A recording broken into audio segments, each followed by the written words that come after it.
बहु बलशाली है। आज मुझे मालूम हुआ ये पृथ्वी वीरों से खाली है। जनक जी के बाद तो सभा में सारा राजा लोग मुड़ी गाड़ के सो गए, लेकिन अमरी ना बर्दाश्त करे लगो शेषा अवतार लक्ष्मण जी से जनक जी के बात बर्दाश्त ना कहूँ सांप नियन फुटकार मार के सभा में खड़ा भइले। राम जी के दोनों गोड़वा छू के प्रणाम कइले। कहले कि भैया भैया भैया जब ना सभा में एगो रघुकुल के छत्री बैठल होखे अवजी के ललकारत होखे तो कर कटु वचन बर्दाश्त। भैया राजा जनक के धनुष पर अभिमान बा। ये धनुष के कहे अपन आदेश दो, पूरा ब्रह्मांड के कांच घड़ा के समान उठा के पटक दी तो फूट जाई, सुमेरु पर्वत के मुरई खानी ऐठ दी तो टूट जाई। अरे भैया ये ब्रह्मांड के गेंदा खानी सूट मार दी तो उड़ जाई। लेकिन भैया भैया अभिमान में नहीं कहत मैं बलवान हूँ, ये स्वाभिमान है।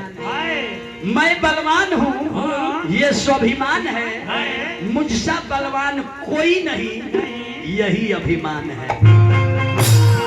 तो हमारा अभिमान ना भैया हमारा स्वाभिमान बोलता कि अभिमान त्याग कर कहता हूँ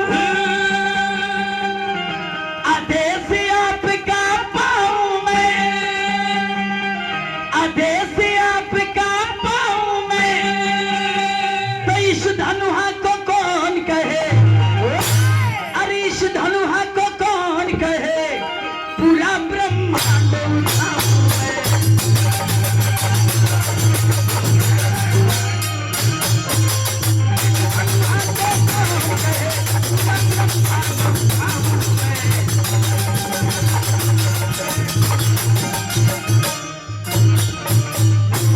लक्ष्मण जी कहले कि भैया जो तुम्हारे अनुशासन पाऊं, कंद क्यों ब्रह्मांड उठाऊं।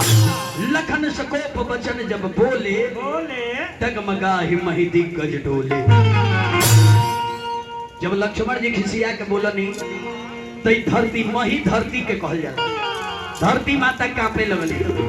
जब धरती कांपे लगली तब महामुनि विश्वामित्र जी लक्ष्मण के शांत कनिक लखन बबुआ जहाँ बढ़ रहेला तहाँ छोट के बोलल उचित ना हो, शांत हो खो। अब लक्ष्मण जी शांत भइनी। तब महामुनि विश्वामित्र जी राम का और तकनिया कहनी कि हे राघव, हे राम